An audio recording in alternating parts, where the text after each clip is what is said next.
The sun was beginning to dip below the horizon, casting a warm, golden hue over the city. But inside the bank, the atmosphere felt cold and clinical. The fluorescent lights buzzed overhead, and the walls seemed to close in on me. My heart raced as I walked towards the counter, clutching the worn folder against my chest. Each step felt like it echoed louder in my ears, amplifying my anxiety. I had spent the entire day running between hospitals, filling out forms, and making desperate phone calls. Now I was here, hoping that someone at this bank could help me secure the funds needed for my mother's surgery. Clara, my mother, was lying in a hospital bed in a coma, her life hanging in the balance. The surgery she needed was expensive, far beyond anything Grandma Grace and I could manage on our own. The bank's interior was filled with the soft hum of conversations and the clatter of keyboards. I approached the counter where a middle-aged woman with glasses perched on the tip of her nose was diligently working. Her name tag read Linda. "Excuse me," I said, trying to keep my voice steady. "I need help. My mother, Clara, is critically ill and needs an urgent surgery. We don't have the money for it, and I'm desperate. Is there any way the bank can assist us?" Linda looked up from her desk, her expression shifting from professional detachment to concern as she took in my disheveled appearance and the folder I was holding. "I'm so sorry to hear about your mother. I'll need to get you in touch with the bank manager. He might be able to provide the assistance you need." Linda gestured towards a small office at the far end of the room. I nodded and slowly made my way there, each step feeling heavier than the last. The door to the manager's office was slightly ajar, and I could see a man seated at his desk, reviewing some papers. "Mr. Davis," Linda's voice called out gently as she knocked on the open door. The man looked up. He was in his late 40s, with graying hair at the temples and a face that showed signs of both wisdom and weariness. "Yes, Linda. This is Emma." Linda introduced me. "She's here regarding a very urgent matter. I think it's best if you speak with her directly."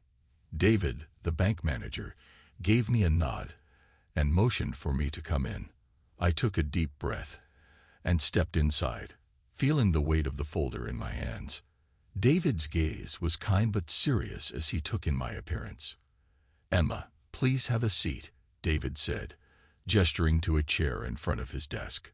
"What can I do for you?" I sat down, my hands trembling slightly as I opened the folder and spread out the documents. "My mother, Clara, is in a coma. She needs an expensive surgery urgently, but we can't afford it. My grandmother, Grace, and I have been trying everything we can, but we're running out of options. I don't know where else to turn." David glanced through the papers, his expression unreadable. His eyes then fell on a small, delicate pendant that I wore around my neck.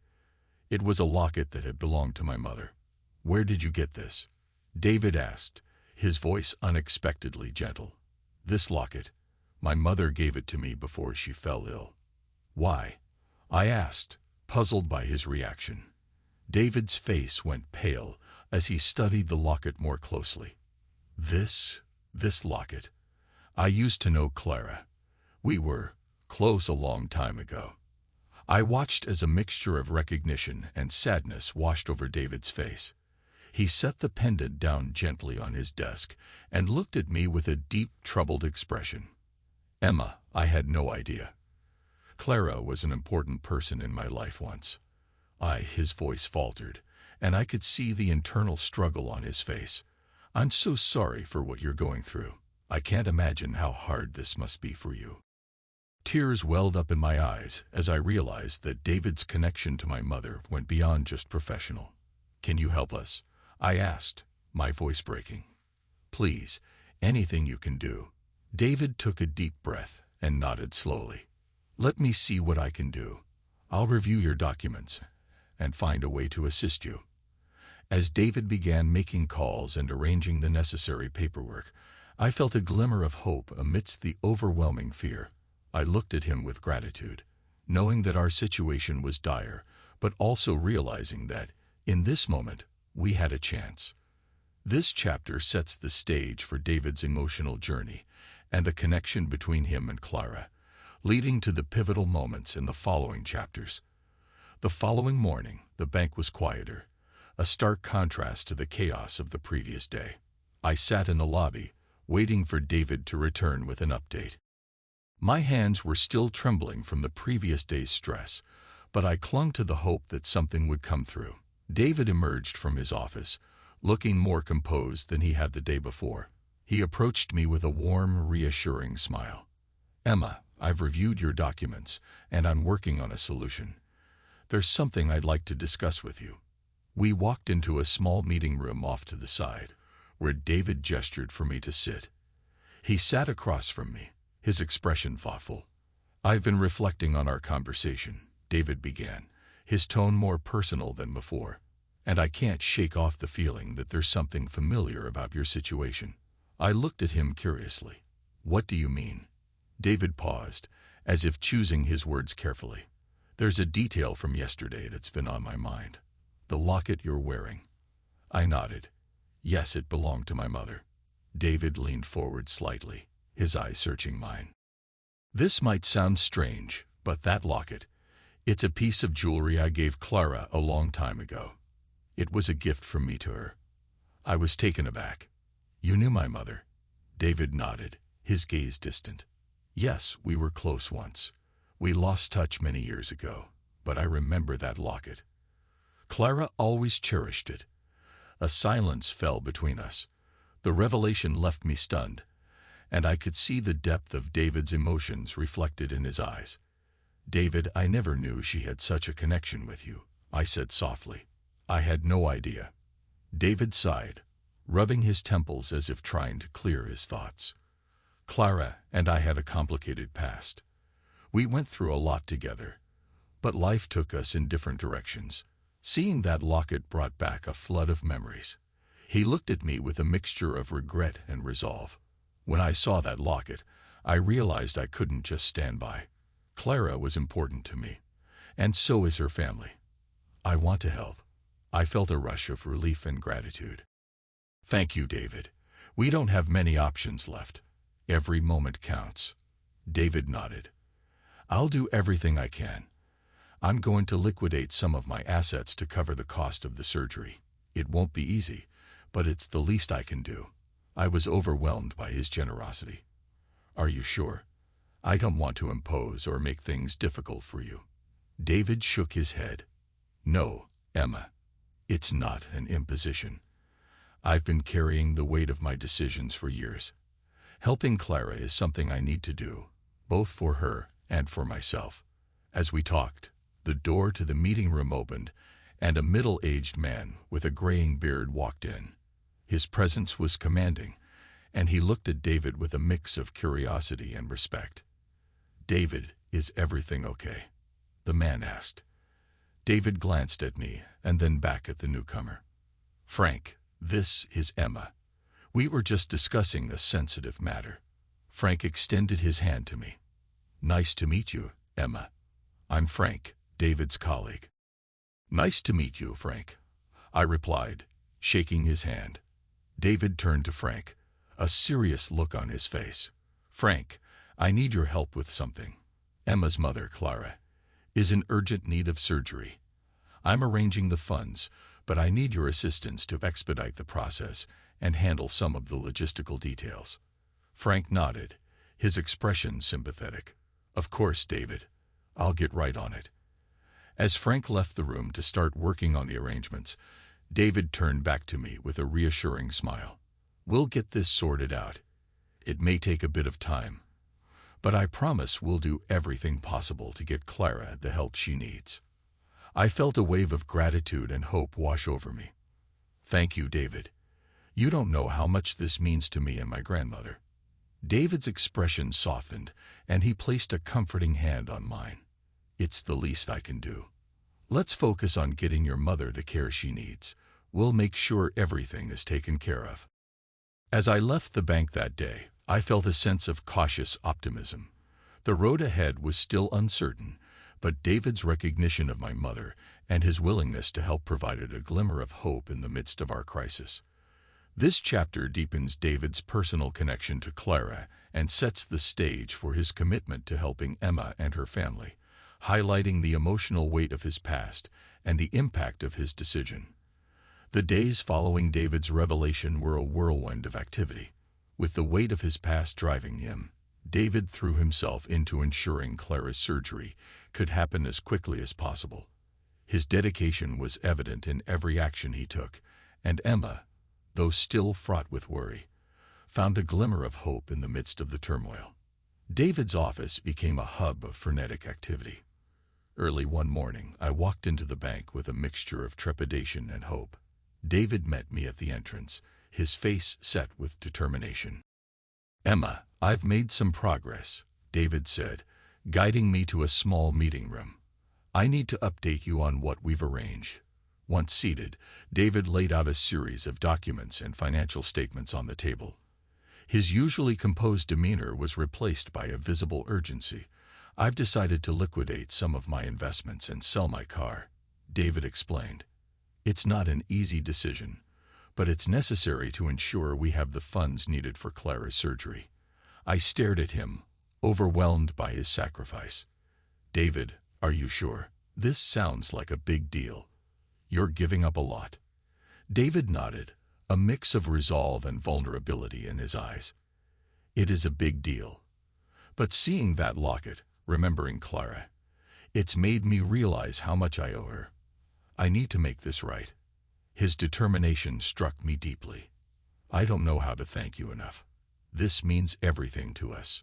David shook his head. "There's no need for thanks. I'm doing what I believe is right. I'll also be working with Frank to expedite the process and make sure everything is in order." Just then, Frank entered the room, carrying a stack of files and a laptop. His demeanor was professional, but there was a compassionate undertone in his voice. "David, I've started the paperwork for the fund transfer and coordinated with the hospital," Frank said, setting the files down. "We should be able to move forward with the surgery as soon as the funds are secured." David turned to me, his voice firm yet gentle. "We're pulling out all the stops, Emma. I want you to focus on being there for Clara. I'll handle the rest." Frank glanced at David with a raised eyebrow. "I've heard you're also selling your car. That's quite a sacrifice." David chuckled softly, though his eyes were serious. "Yes, it is. But it's a small price to pay compared to what Clara means to me." As Frank and David discussed the logistics, I felt a mixture of gratitude and relief. They were moving mountains to ensure Clara received the treatment she desperately needed. I took a deep breath, feeling a renewed sense of hope as I prepared to face the next steps with Emma. Later that afternoon, I visited my grandmother, Grace, who was anxiously waiting for news at home. I could barely contain my excitement and relief as I shared the updates with her. "Grace, you won't believe it," I said, bursting into the room. "David's going to cover the cost of the surgery. He's liquidating his assets and even selling his car to make it happen." Grace's eyes widened, and she sat down heavily in her chair. That's incredible, Emma. I can hardly believe it. How did you manage to find someone so generous?" I shook my head, still in awe. "It's not just about generosity. David has a deep connection to Mom. He's doing this because he feels it's the right thing to do." Grace's expression softened with a mix of relief and gratitude. "Well, it seems like a miracle. We have a chance now. We need to stay strong for Clara." I nodded, feeling a new sense of determination. "Yes, we do. We're going to get through this. David's making sure everything is taken care of." As the days moved forward, the surgery was scheduled, and the preparations were set in motion. David's commitment and sacrifice had ignited a spark of hope in the midst of our desperate situation.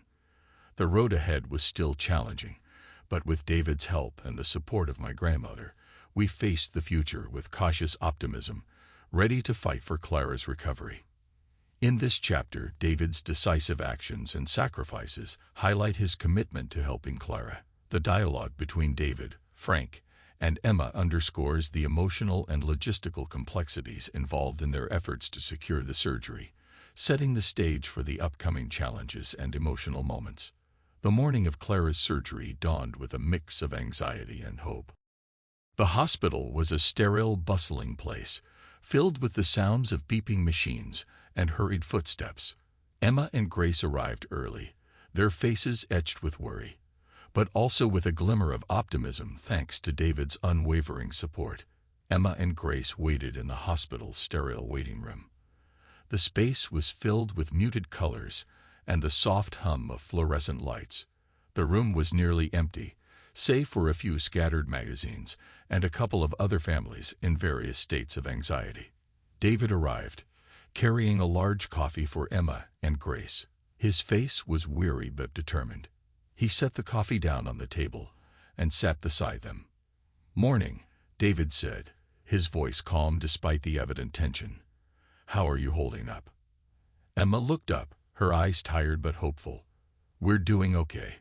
It's hard not to worry, but we're trying to stay positive."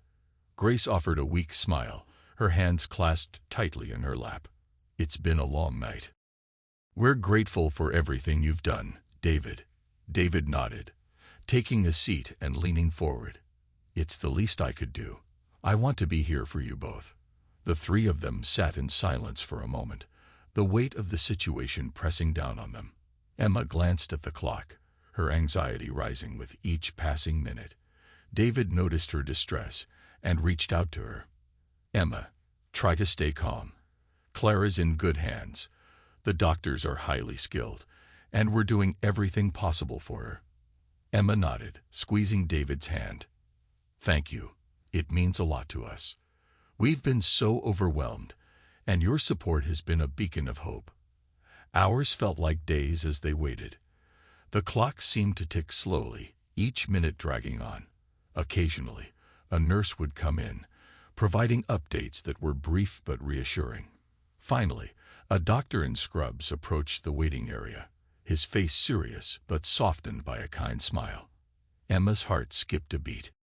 "Ms. Emma," the doctor said, "the surgery went well. Clara is in recovery now, and we'll be monitoring her closely for the next few hours." Emma's breath caught in her throat. Is she going to be okay?" The doctor nodded. "The surgery was successful, but it's still too early to predict her full recovery. She's stable, which is a good sign. We'll keep you updated on her progress." David stood up, his face a mixture of relief and exhaustion. "Thank you, doctor. We're very grateful." As the doctor left to attend to other patients, David turned to Emma and Grace. "I'm so relieved to hear that Clara made it through. Now we just need to be patient and supportive as she recovers." Emma managed a weak smile, her eyes still reflecting the strain of the past few days. "Thank you, David, for everything. We couldn't have done this without you." Grace looked at David with heartfelt gratitude. "Your kindness has made all the difference. We'll never forget what you've done for us." David waved off the praise, his demeanor modest. "I'm just glad I could help. It's what anyone would do in this situation." The next few days were filled with cautious optimism. Clara's recovery was slow but steady. David continued to visit, offering not just financial support, but also emotional comfort. His presence was a source of strength for Emma and Grace, and his own life began to shift in profound ways as he confronted the realities of his personal situation. One afternoon, as Clara lay resting in her hospital room, David and Emma sat together in the small waiting area outside. Emma broke the silence, her voice tinged with gratitude. "David, I don't know how to express how much your support has meant to us. I feel like we're finally starting to see some light at the end of the tunnel." David looked at Emma, a soft smile on his face. "I'm glad to hear that. Seeing Clara get better is the best reward I could ask for." Emma nodded, her eyes reflecting the fatigue and relief of the past few days. "I just hope Clara continues to improve. She's so strong, and I know she's fighting to get better." David placed a reassuring hand on Emma's shoulder. "She's got a lot of people rooting for her. That's got to count for something." Grace joined them, her face showing signs of weary relief. "I've been thinking about what's next. Once Clara's out of the hospital, we'll need to figure out the best way to care for her at home. David nodded, his expression thoughtful. We'll work through it together. For now, let's focus on her recovery. We'll handle everything else as it comes. As they sat together, the atmosphere in the room was one of quiet hope. The immediate crisis had passed, and while there were still challenges ahead, the support of friends and the dedication of David had brought a sense of relief and unity to Emma and Grace.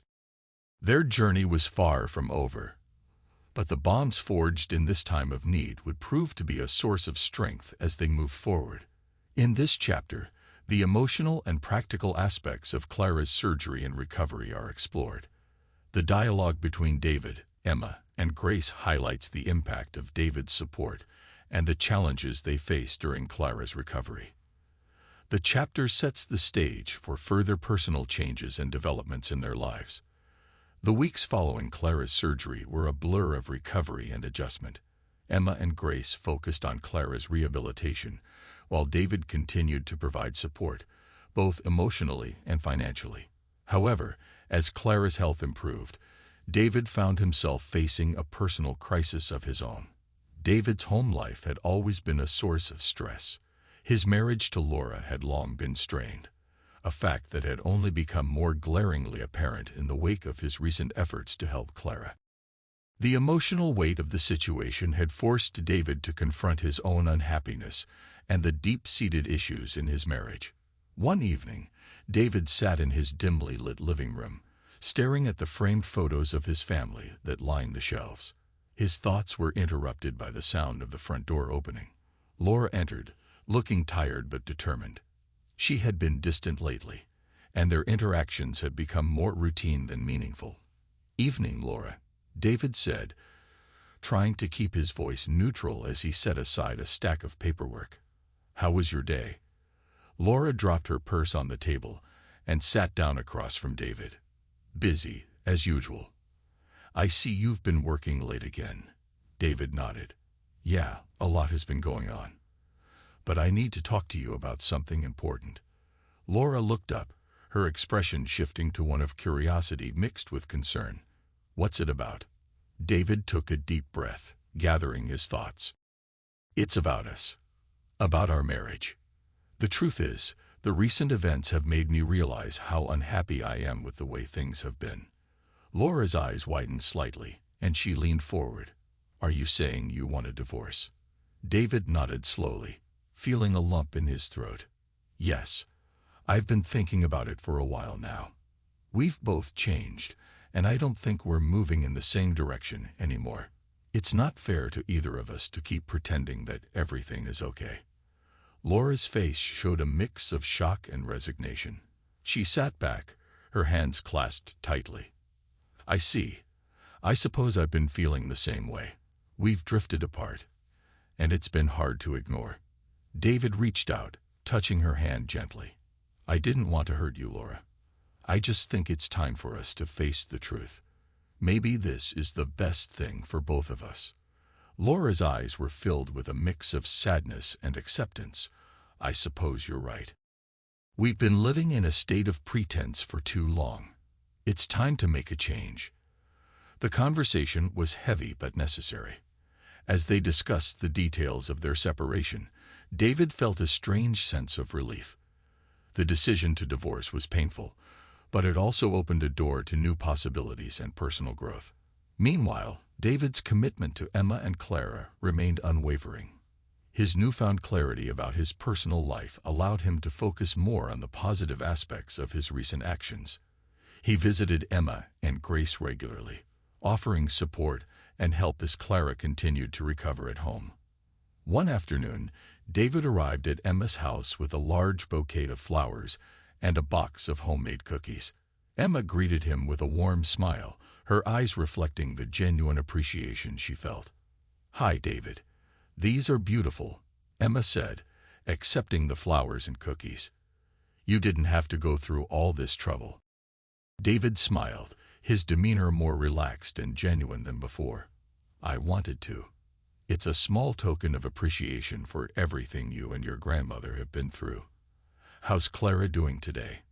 Emma led David into the living room, where Grace was assisting Clara with some light exercises. She's making progress. It's slow, but we're seeing improvements. Grace looked up, her expression brightening at the sight of David. David, it's so nice to see you. We're grateful for all your support. Clara's mood has lifted since your last visit. David sat down, watching as Clara attempted a few gentle stretches with Emma's help. I'm just glad to see her improving. It's been a challenging time for all of us, but seeing Clara's recovery is a big relief. As the days went by, David found solace in his interactions with Emma and Grace. His own life was in a state of flux, but helping Clara and supporting Emma brought him a sense of purpose and fulfillment. The connection he had with them provided a welcome contrast to the complexities of his personal situation. One evening, as David prepared to leave after a visit, Emma approached him with a thoughtful expression. David, I wanted to ask, how are you holding up?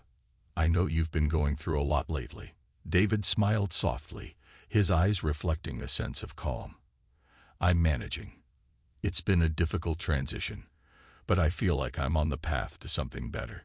Sometimes it takes a crisis to help us see what truly matters. Emma nodded, her eyes filled with empathy. I understand. I just want you to know that we're here for you too. You've been a great friend to us, and we appreciate everything you've done. David's heart warmed at her words. Thank you, Emma. Your support means a lot to me. I think we're all finding our way through these changes together. As David walked to his car, he felt a renewed sense of purpose. The personal changes he was undergoing were challenging, but they were also paving the way for a new chapter in his life.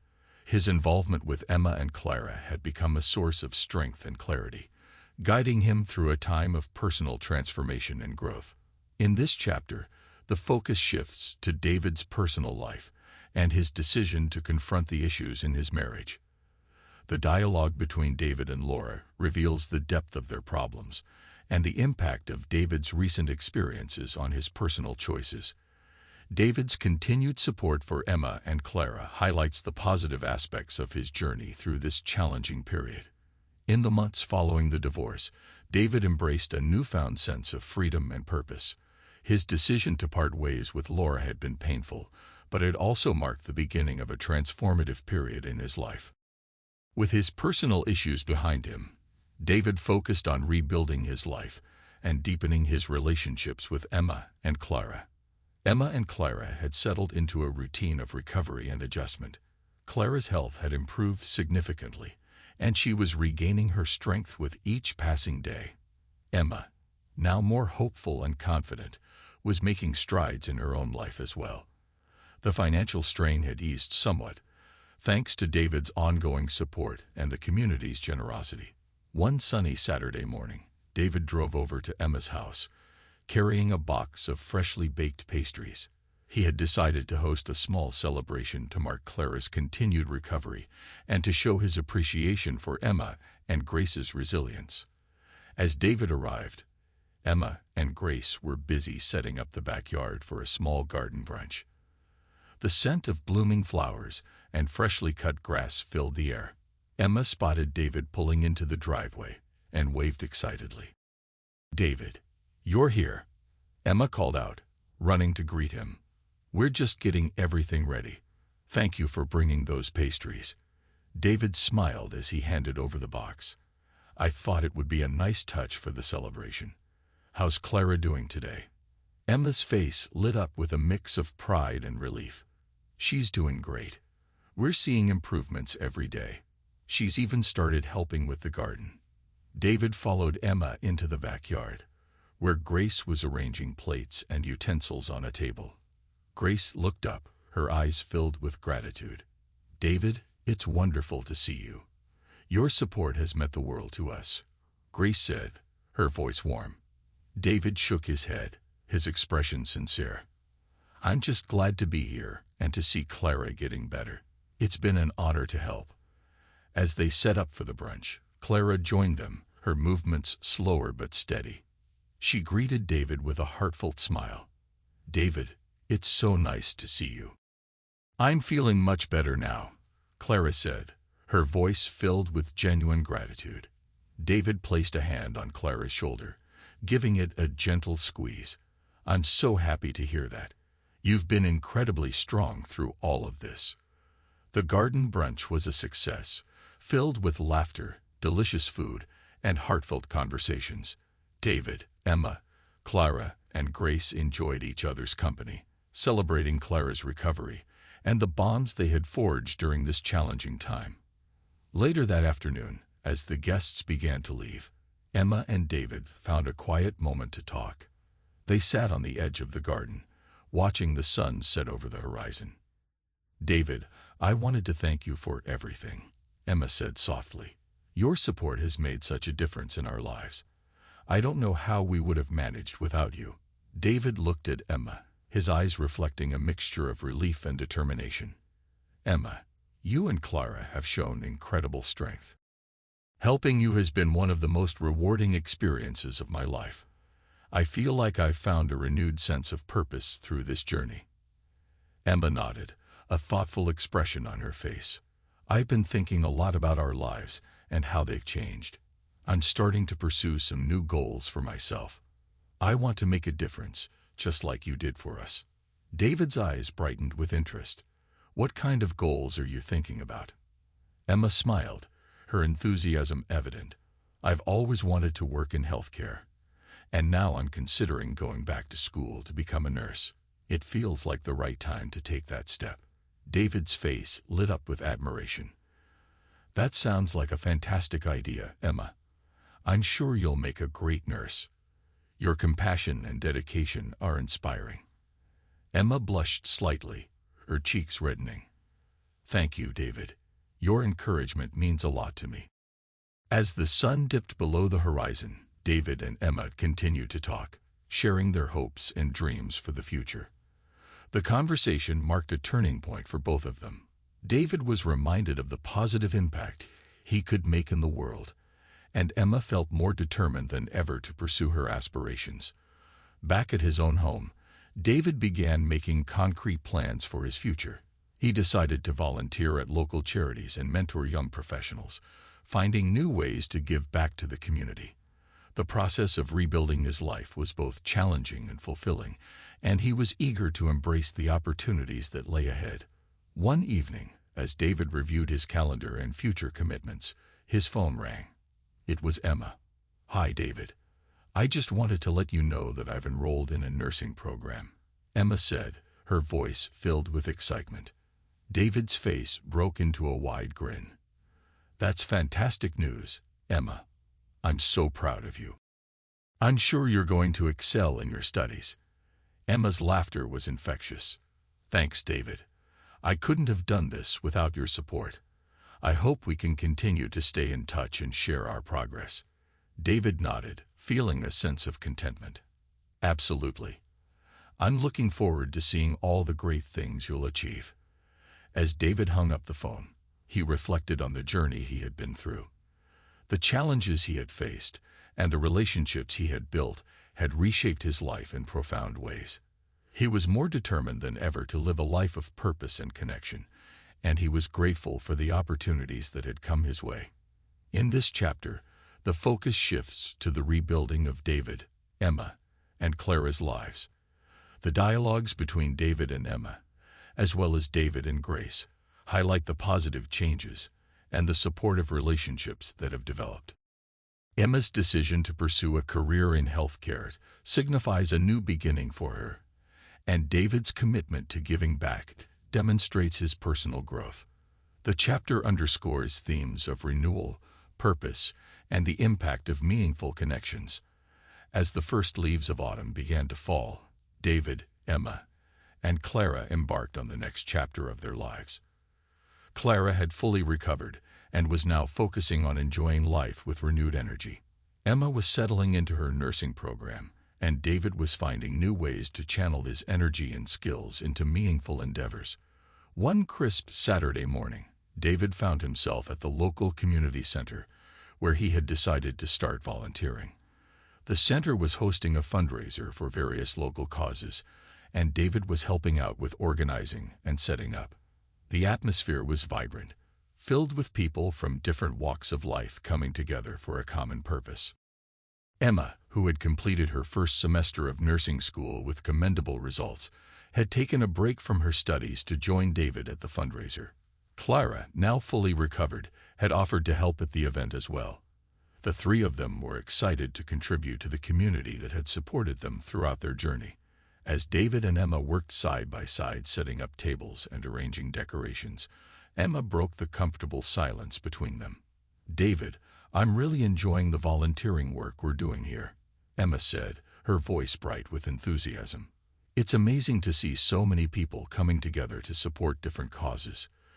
David looked over at Emma, his eyes reflecting his own satisfaction. "I agree. It's a great way to give back and make a tangible difference. I've found that being involved in the community helps me stay focused and motivated." Emma nodded, her gaze thoughtful. "I've been thinking about how much has changed in my life. I never imagined I'd be where I am now, starting a new career, feeling more confident and hopeful than ever." David smiled warmly. "It's incredible to see how far you've come. You've worked hard to get here, and it's inspiring to see you embrace new challenges with such determination." As they continued to set up, Clara arrived, her presence bringing an additional sense of warmth and joy to the event. She joined David and Emma, chatting with them as they prepared for the fundraiser. The three of them shared stories and laughter, creating a sense of camaraderie that was both uplifting and reassuring. Later that day, the fundraiser kicked off with speeches, performances, and various activities. David was introduced as one of the key organizers, and his heartfelt speech about the importance of community support was met with applause. Emma and Clara, seated in the audience, watched proudly as David spoke. "Thank you all for coming and supporting our local causes," David said into the microphone, his voice resonant with emotion. "It's through acts of kindness and solidarity that we build stronger, more connected communities. I'm honored to be part of this and to contribute in whatever way I can." Emma leaned over to Clara, her eyes shining. David's speech was really touching. "He's found his calling in helping others." Clara nodded in agreement. "He has. And it's wonderful to see how he's made such a positive impact on all of our lives." As the event concluded, David, Emma, and Clara took a moment to reflect on the day's successes. They shared a quiet moment in the community center's garden, surrounded by the soft glow of evening lights. David turned to Emma and Clara, his expression thoughtful. "I've been thinking a lot about the future. I want to continue supporting and mentoring others, and I'm considering starting a scholarship fund for students pursuing careers in healthcare." Emma's eyes widened with excitement. "That's a fantastic idea, David. It would make a huge difference for students who might not have the financial means to pursue their dreams." Clara nodded enthusiastically. "I think it's a wonderful way to honor the journey we've all been on, and to give back in a meaningful way." David smiled, feeling a renewed sense of purpose. "I'm glad you both think so. I want to ensure that others have the same opportunities and support that we've had." The evening ended with a feeling of accomplishment and optimism. As they prepared to head home, Emma and David discussed their plans for the future, sharing their hopes and aspirations. "I'm excited about what's to come," Emma said, her voice filled with anticipation. "Between my studies and the opportunities for community involvement, I feel like I'm on the right path." David looked at Emma with encouragement. "You're doing great, Emma. I'm proud of everything you've achieved and excited to see where your journey takes you." As David drove home that night, he reflected on the changes in his life. The challenges he had faced and the people he had met had shaped him into someone who valued purpose and connection. His work with the community and his plans for the scholarship fund were just the beginning of a new chapter, filled with hope and promise. The story of David, Emma, and Clara was one of transformation and new beginnings. Their shared experiences had forged strong bonds and inspired them to make a difference in the world. The future was full of possibilities, and they were ready to embrace whatever came next with open hearts and determined spirits. In this chapter, the focus is on the positive outcomes and new opportunities that have emerged for David, Emma, and Clara. Their involvement in the community and their personal growth are highlighted through their conversations and actions. David's decision to start a scholarship fund symbolizes his commitment to giving back and supporting others, while Emma's excitement about her future reflects her own personal achievements and aspirations. The chapter underscores themes of renewal, purpose, and the impact of meaningful connections on shaping one's future.